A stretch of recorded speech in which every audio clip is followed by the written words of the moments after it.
Hello बच्चों, स्वागत है आपका डीजीएस क्लासेस में।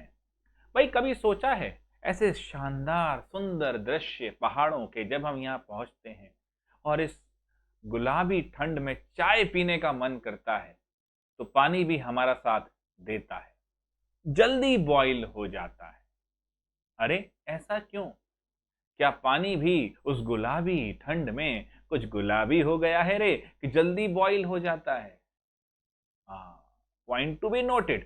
अभी सोचते हैं सर, आज के टॉपिक में पहली बात ये। दूसरा, खाना बनाते हुए पानी गर्म जब करते हैं तो उसमें पिंच ऑफ सॉल्ट डाल दिया जाता है। What is the reason? अब कई लोग कहते हैं कि भाई सॉल्ट डालने से पानी जल्दी बॉईल हो जाता है। ना रे, पानी जल्दी बॉईल नहीं होता, ये मिथ है। तो क्या होता है, आइए जानते हैं, समझते हैं ध्यान से इसको। भाई आज के जो टॉपिक है बड़ा ही इंटरेस्टिंग सा प्यारा सा टॉपिक है। कॉलिगेटिव प्रॉपर्टी में relative lowering of vapour pressure last section में पढ़ लिया था। आज है एलिवेशन इन बॉइलिंग पॉइंट।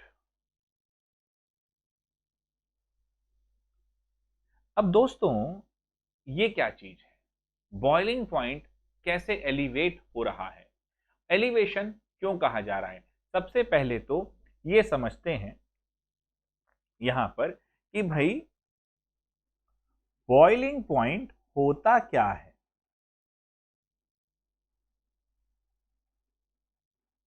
आप कहेंगे सर ये तो हमें रटा हुआ है। This is actually the temperature जहां पर लिक्विड गैस में तब्दील होता है, फेज ट्रांसफर करता है। चलो मान लिया, बट हम अगर ध्यान से देखें तो जिस टेम्परेचर पर, this is actually the temperature at which vapour pressure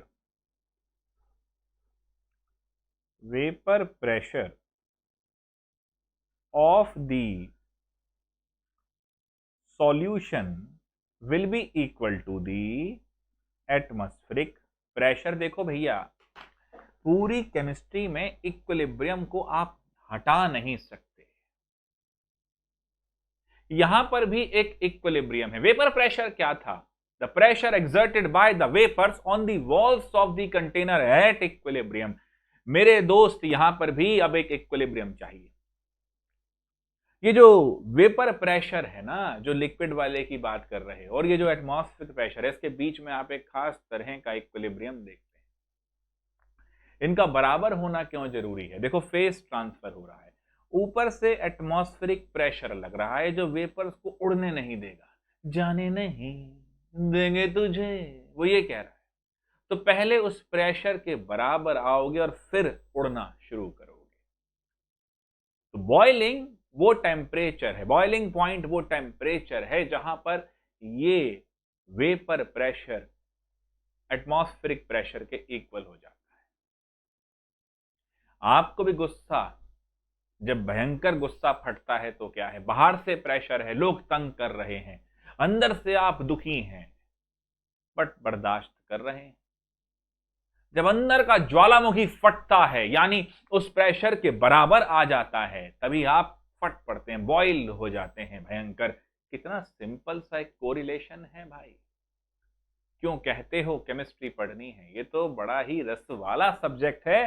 कितना प्यारी चीज है ये, इस कॉन्सेप्ट कि वेपर प्रेशर को एटमॉस्फेरिक प्रेशर के, वेपर प्रेशर को एटमॉस्फेरिक प्रेशर के इक्वल करेगा। जिस पॉइंट पे जो टेम्परेचर होगा वही बॉइलिंग पॉइंट है। और अगर ऐसा है तो आइए दो सिचुएशन देखते हैं। मेरे भाई, यहां पर ये हमारे पास ये प्योर सॉल्वेंट था, मान लीजिए पानी। आनंद आ गया भैया, ये है, यहां पर है पानी। अब देखें मजा क्या है। ऊपर से मान लेते हैं 1 एटीएम प्रेशर है, 1 एटमॉस्फेरिक प्रेशर है। नीचे से हमने हीट लगाई, वेपर बनने प्रारंभ हुए, वेपर बन गए। धीरे धीरे टेम्परेचर बढ़ा रहे हैं। टेम्परेचर बढ़ाने से सिस्टम हीट ले रहा है, हीट ले रहा है। इंटरमॉलिक्यूलर फोर्सेस कमजोर पड़ती चली जा रही है। जैसे जैसे हीट कर रहे हैं, इंटरमॉलिक्यूलर फोर्सेस कमजोर पड़ती जा रही हैं। आपकी अपनी दोस्त से बहुत अच्छी दोस्ती थी, पिताजी को पसंद नहीं थी। एक इंटरमॉलिक्यूलर फोर्स आप दोनों दोस्तों को जोड़ के रखे थे। पापा ने चप्पल उठाई, टेम्परेचर बढ़ाना शुरू करा, इंटरमॉलिक्यूलर फोर्सेस कमजोर होती गई। मेरे दोस्त वही है और आप दोनों अलग अलग होने लगे। यहां पर भी वही है, पार्टिकल को जैसे ही हीट मिल रही है, टेम्परेचर बढ़ रहा है तो हीट मिल रही है, अब वो दूर दूर होना शुरू होंगे और जितनी आसानी से वो दूर दूर होते हैं, ये मैंने आपको बता दिया, उतनी जल्दी वेपर बनता है। यहां पर हीट हो रहा है, वेपर बन रहा है।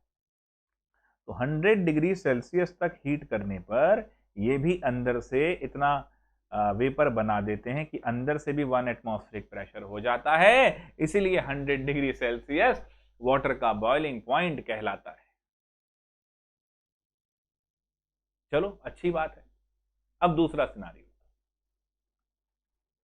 अब इसी, कभी आपने चाय बनाई हो तो नोटिस किया होगा, पानी गर्म हो रहा होता है, उबल रहा होता है, थोड़ी सी चीनी डाली जाती है, कुछ सेकंड के लिए उसका उबाल कम हो जाता है।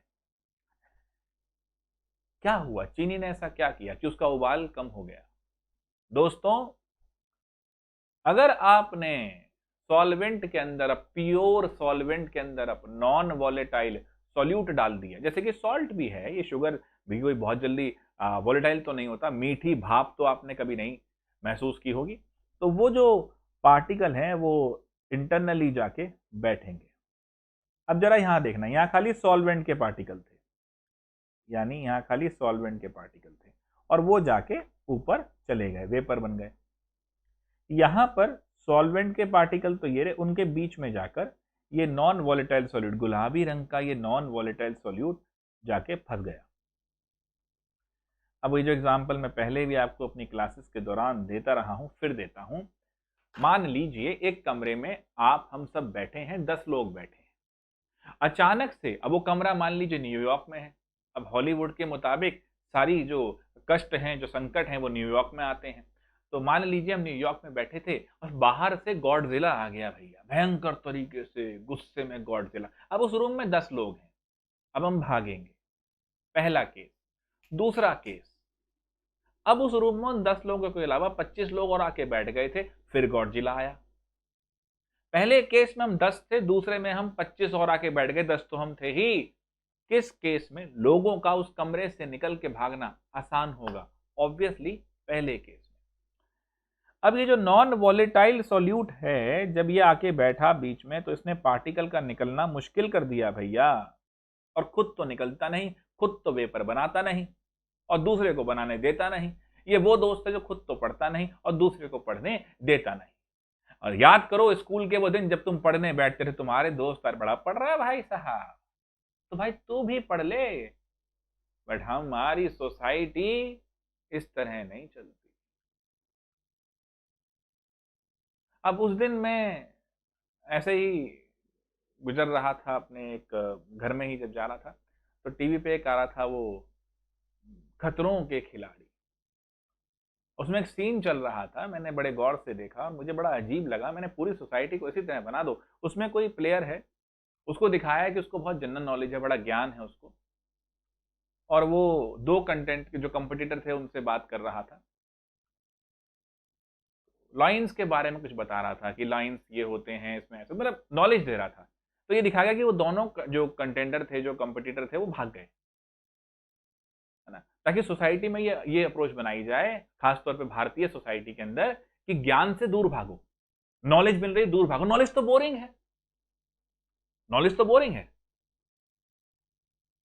हम सिंगर जरूर बनाएंगे, हम डांसर जरूर बनाएंगे, हम डॉक्टर नहीं बनाएंगे, इंजीनियर नहीं बनाएंगे, इससे तो देश आगे बढ़ जाएगा ना यार। एंटरटेनमेंट होनी चाहिए, एजुकेशन का क्या है, एंटरटेनमेंट होनी चाहिए। उसी चीज को देखो भाई, उसी चीज को देखो, यही मैं समझाना चाह रहा हूं। इस तरह के लोग ना तो खुद आगे बढ़ेंगे ना हमें बढ़ने देंगे।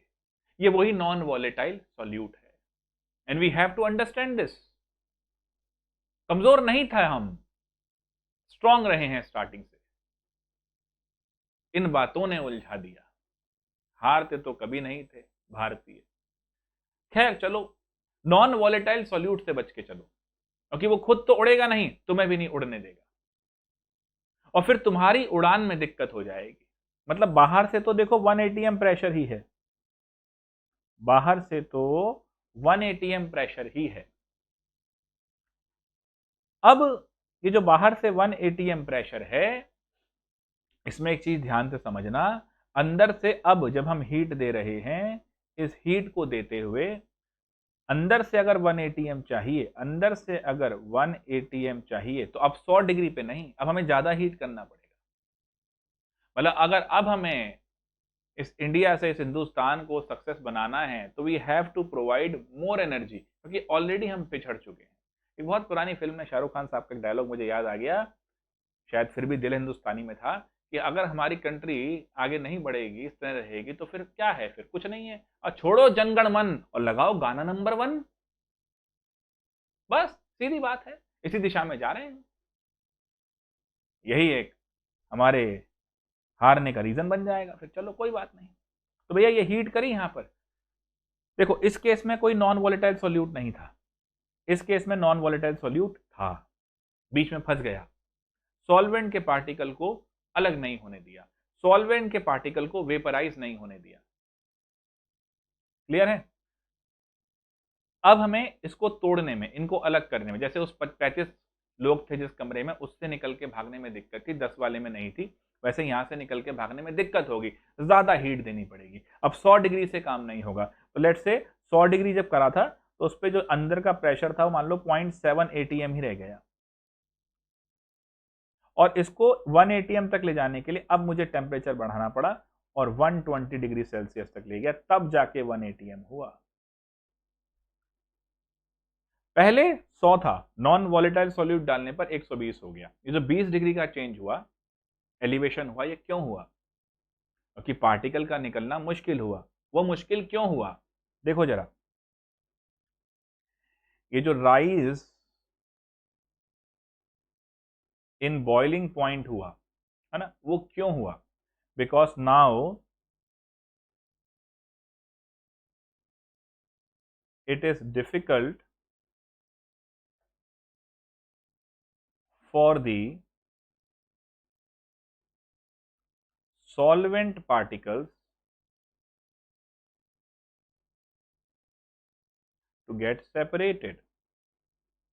मुश्किल हो गया इनके लिए अलग होना। ये अलग होना मुश्किल क्यों हुआ? ये तो हुआ, ये क्यों हुआ? इसका वाय सोचो। उन 10 लोगों का पहले वाले सीन में और दूसरे वाले सीन में अलग होना मुश्किल क्यों हुआ? दूसरे वाले सीन में वो 25 लोग आ गए थे, यहां पर भी बिकॉज ऑफ सॉल्यूट पार्टिकल्स। यानी ये जो राइज इन बॉइलिंग पॉइंट हुआ, जिसको हम कहते हैं elevation in boiling point, elevation माने राइज, ये क्यों हुआ? Because of number of solute particle. Yes sir, आपने समझाया था कि कॉलिगेटिव प्रॉपर्टी नाम की एक चीज होती है, वो क्या होती है? Which depends only on, solely on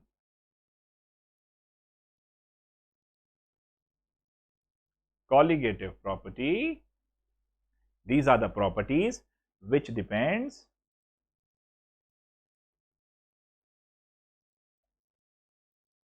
solely, solely मतलब simply, इसी पे, solely on the number of solute particles। तो मेरे बच्चे, as elevation in boiling point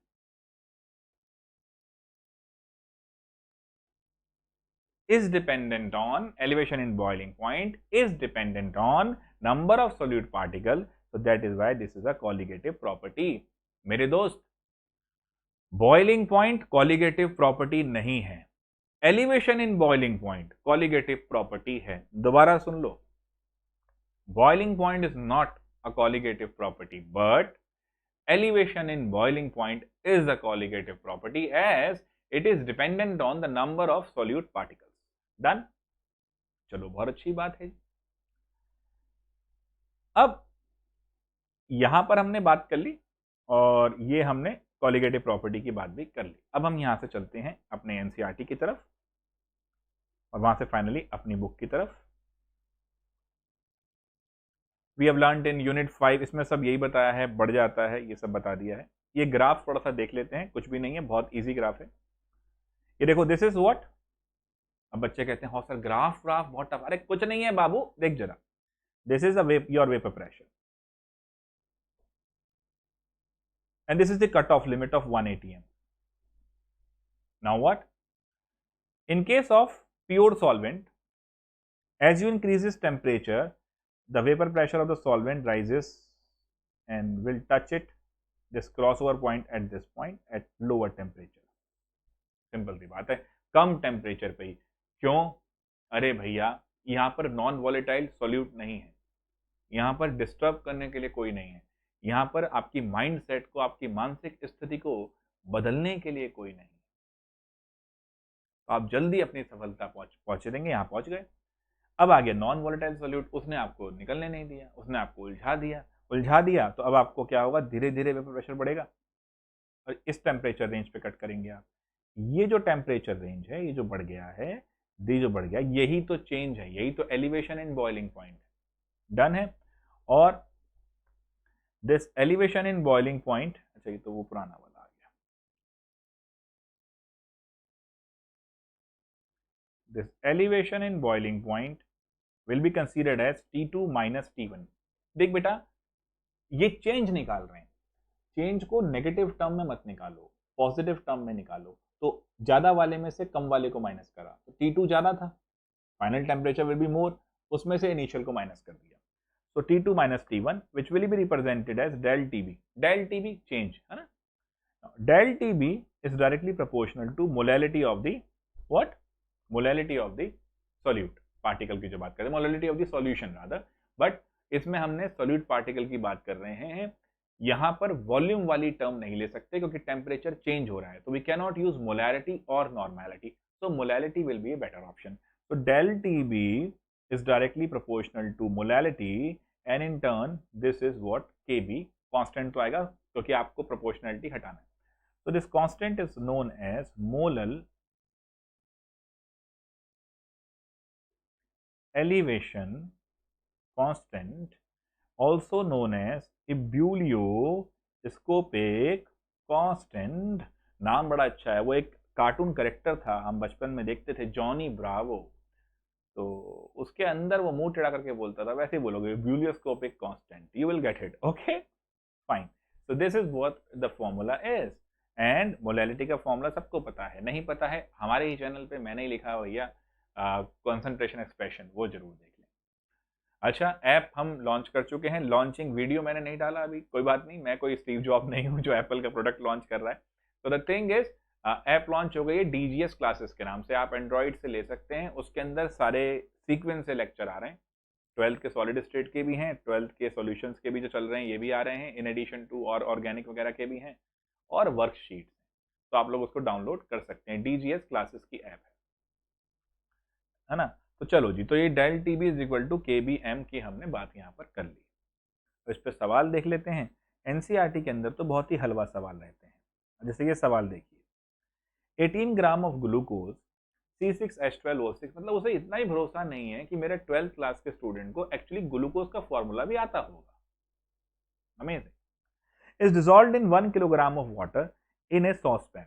okay, so अब गिवन में बस क्या क्या है बेटा, सबसे पहले सवाल सॉल्व करने के लिए मैंने हमेशा आपसे कहा है गिवन नोट करो। गिवन क्या क्या है, गिवन, थोड़ा सा इसको पेन को स्लो करें, हाँ ठीक है। तो गिवन है 18 gram of glucose 1 kilogram of water. तो गिवन मास ऑफ सॉल्यूट है 18 ग्राम, गिवन मास ऑफ सॉल्वेंट है 1 किलोग्राम। तो मोलैलिटी का तो मामला खत्म हो गया। At what temperature will water boil at this, Kb for water is this. Okay, 1 atm pressure से रखा है, जनरली वाटर का जो बॉइलिंग पॉइंट है that is 100 degree Celsius, 373 kelvin. तो हमारे पास T1 तो पता ही है 373 केल्विन, टू कैलकुलेट में we have to find out T2। Kb की वैल्यू वाटर के केस में 0.52 केल्विन दी जाती है। ये रहा, देखो यहाँ पर केल्विन किलोग्राम पर मोल, ये रहा। इसको यहाँ पेल दो। के की यूनिट कैसे निकाली है आपने? देखो delta T B upon molality है के बी की यूनिट, इसलिए ये आई। क्लियर है, कोई दिक्कत तो नहीं। अब देखो फॉर्मूला बड़ा सिंपल था, ये रहा फॉर्मूला। यूज कौन सा करोगे? T2 minus T1 Kb, molality given mass of solute upon molar mass of solute into 1 upon B in Kg। हलवा सवाल है, T2 हमें निकालना है, ये 373 ले लो, 0.52 ले लो, A दे रखा है 18, ये 1 kg है तो हट गया। ग्लूकोज का आपको 180 का मालूम ही है ना जी, तो ये यहाँ पे लो, ये 10 ही रहेगा बस। तो कितना आसान है, T2 निकालना हलवा हो गया भैया बस। ये अपना 1/10 हुआ तो ये 0.052 में ऐड हो गया, खत्म कहानी। कितना हलवा सवाल है, T2 निकल के आ गया और एनसीईआरटी ने ये सवाल पेला हुआ, बताइए। ठीक है जी, कोई दिक्कत तो नहीं। 0.052 इसमें ऐड कर दो। चलो, 373.15 यानी 100 से थोड़ा सा ऊपर रहता है, नॉर्मली आप 100 लेके चलो, इतना भी कोई याद करने की जरूरत नहीं। अगला सवाल है the boiling point of benzene is this. Boiling point दे दिया मतलब T1 दे दिया, ये आपको उलझाने के लिए बड़ा सा दिखाएगा लेकिन बहुत easy. The boiling point of benzene is this when 1.8 gram of a non volatile solute was dissolved in 90 gram of benzene. B भी दे दिया, ए भी दे दिया, boiling point is raise to this. अब भैया क्या निकालना क्या है इसमें से? Molar mass of this solute, खत्म। तो अब भाई साहब सब कुछ दे रखा है इस फॉर्मूले में, ये भी दिया, ये भी दिया, ये भी दिया, ये भी दिया, ये भी दिया, ये निकाल दे। वाह वाह, क्या बात है भाई साहब, इतना आसान, बिल्कुल आसान। अब जो हमने आज शुरुआत की थी उन दोनों सवालों के बारे में भी बात कर लेते हैं, फिर उसके बाद एक आपको समरी दे दूंगा आज के टॉपिक की। और डेल्टा टीबी नॉर्मली के भी गिवन होता है हर सॉल्वेंट के लिए, ना दिया हो तो एंथैल्पी ऑफ वेपराइजेशन दी होगी, उससे कैसे निकालेंगे वो भी बता दूंगा फॉर्मूला, टेंशन ना लो। Why it is easy to boil water here mountain पे। अभी देखो यार बॉइलिंग पॉइंट है क्या, हमने क्या बोला? बॉइलिंग पॉइंट जहां पर वेपर प्रेशर इक्वल हो जाए एटमॉस्फेरिक प्रेशर के, है ना। अरे ये तो दिखा ही नहीं सर, कलर दूसरा ले लो। तो सर के पास यार सस्ते वाले हैं ना चीजें, क्या कलर लें इसमें, क्या कलर जाएगा इसमें? ऐसा कलर जाएगा। हाँ, तो वेपर प्रेशर जो है वो एटमॉस्फेरिक प्रेशर के बराबर हो जाए तो वहां पर। अब यहाँ पर पहाड़ों पे क्या होता है, यही कम होता है, तो भैया जल्दी हो जाएगा, ये आनंद आ जाएगा बिल्कुल। अब लोग कहते हैं कि सॉल्ट ऐड कीजिए जल्दी बॉयल हो जाएगा, नहीं, सॉल्ट ऐड करने पर, क्योंकि सॉल्ट एक नॉन वॉलेटाइल सॉल्यूट की तरह बिहेव करेगा। तो बच्चे याद कर रहे हैं सर, है ना, तभी हिचकी आ रही है, और तो कोई सानू याद करता नहीं, बोरिंग आदमी है ना। तो डेल्टा टीबी एक्चुअली क्या है? डेल्टा टीबी की अगर बात करते हैं तो ये क्या करेगा, सॉल्ट बॉइलिंग पॉइंट बढ़ा देगा, तो पानी ज्यादा हीट गेन करेगा, ज्यादा हीट गेन करेगा तो सब्जी जल्दी बनेगी, बस। सादा जीवन उच्च विचार, क्या टेंशन है। अब इसमें से जरा बाहर आ जाते हैं और अपनी किताब पे चलते हैं, जो नोट आपके लिए मैंने सेट किया है। तो ये सारे पॉइंट हैं, ये आपको याद रखने हैं। Boiling point is the temperature at which, note करते जाओ, नोट्स बनाते जाओ, इसके यही नोट्स बनाने हैं। Which the vapour pressure of a liquid becomes equal to atmospheric pressure. Okay, when a non-volatile solute is added to a volatile solvent, the vapor pressure of the solvent decreases. In order to make this solution boil, its vapor pressure must be increased by raising the temperature. Difference is known as TB. ये सारा है, pause करके video को देख सकते हो। This is what the formula is, this is what the graph is. तो ये एक ही पेज के अंदर सारी चीज मैंने आपको समराइज कर दी। एक बार मैं फॉर्मूले भी सारे दिखा देता हूँ। These are the formulas. और ये देखो बेटा, ये आर टी स्क्वायर 1000 L की जो बात की गई यहाँ पर, ये जो फॉर्मूला है डेल्टा टीबी का, यहाँ पर ध्यान रखना, ये जो ये के बी का, this is the formula I was talking about. M A is molar mass, R is gas constant, T is what जो टेम्परेचर अपना है सॉल्वेंट का, जो प्योर सॉल्वेंट का टेम्परेचर है वो ले लेंगे, एंथैल्पी वेपराइजेशन और 1000। ये फॉर्मूला एनसीईआरटी में भी है, फ्रीजिंग पॉइंट के बाद इसको फिर से इलॉबरेट कर दूंगा, वहां पर दे रखा है ये वाला फॉर्मूला, इसको नोट कर लेना। This is enthalpy of vaporization, this is molar mass, this is our gas constant, universal gas constant, T is the boiling point of this solvent. तो this is what you have to learn. ये सब मैंने लिखा भी हुआ है, देखो, molar mass, heat of vaporization, gas constant, ये सब मैंने आपको दे दिया। तो these are the formula sheet. और ये एक चीज रही, क्वेश्चन मैंने करा दिए। लास्ट टाइम मैंने आपको क्वेश्चन का होमवर्क दिया था, किसी ने भी वो होमवर्क करके मुझे दिखाया नहीं, लोग बिजी हैं, कोई बात नहीं। आज आप लोगों को पहले 20 सवाल एनसीईआरटी के बैक एक्सरसाइज के और ये 2 सवाल, और इसके साथ मैंने आपसे कहा था ना एनसीईआरटी ने 4 कोलिगेटिव प्रॉपर्टी पे 4 सवाल दिए हैं। एक लास्ट टाइम किया था 2.10, फिर से कर लेना आज, ठीक है। कोई दिक्कत हो तो मुझे बता देना। वैसे बड़ा आसान है। Boiling point of water is this, at this is this, how much sucrose is to be added to this so that boil. T2 T1 दे रखा है, वाटर दे रखा है, ए पूछा है, सुक्रोज का मोलर मास पता है आपको 342। बड़ा आसान है, सेम फॉर्मूला आप लगाएंगे यहाँ पर भी। यानी T2 दे रखा है, T1 दे रखा है, के भी वाटर का पता है, मोलर मास पता है, ये दे रखा है, ए पूछा है। सीधी है, लेकिन सॉल्व कर लेना, ये नहीं कि इजी है तो कोई दिक्कत है। ठीक है बच्चों, तो आज के लिए इतना ही। एलिवेशन इन बॉइलिंग पॉइंट पे हमने आज का अपना लेक्चर खत्म किया। आई होप सबको समझ में आया होगा। चैनल अभी तक सब्सक्राइब नहीं किया है, कर लो, बोलूंगा जरूर, है ना।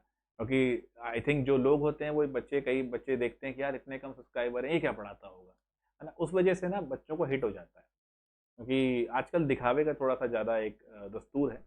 तो इसलिए कई बच्चों ने बोला कि सर आप थोड़ा सा बोलो ताकि बच्चे सब्सक्राइब करें, तो ज़्यादा बच्चे आपकी बात को समझ पाएंगे जो आप कहना चाहते हैं। और वो ज़रूरी है, यूट्यूब पे आने का पर्पस एक ये था कि लोगों को समझ में आए कि यार एक्चुअली में राइट सॉर्ट ऑफ एजुकेशन कैसे आपको चाहिए, जो आपका करेक्टर बिल्ड करे, आपको ज्ञान भी दे। मेरा प्रयास यही है बच्चों। कितना सफल होंगे देखते हैं, ठीक है। चलो, सब्सक्राइब कर लो, शेयर कर लो, लाइक कर लो। मिलते हैं आपसे नेक्स्ट क्लास में। अगली class depression and freezing point की रहेगी। आई होप बढ़िया चल रहा है आपका ये। और मैं तो चाह रहा था एक ही क्लास में करा दूं, किसी ने कहा ही नहीं कि लंबा सेशन लो, तो बस इसी को रख लिया मैंने। चलो मिलते हैं बच्चों, टेक केयर।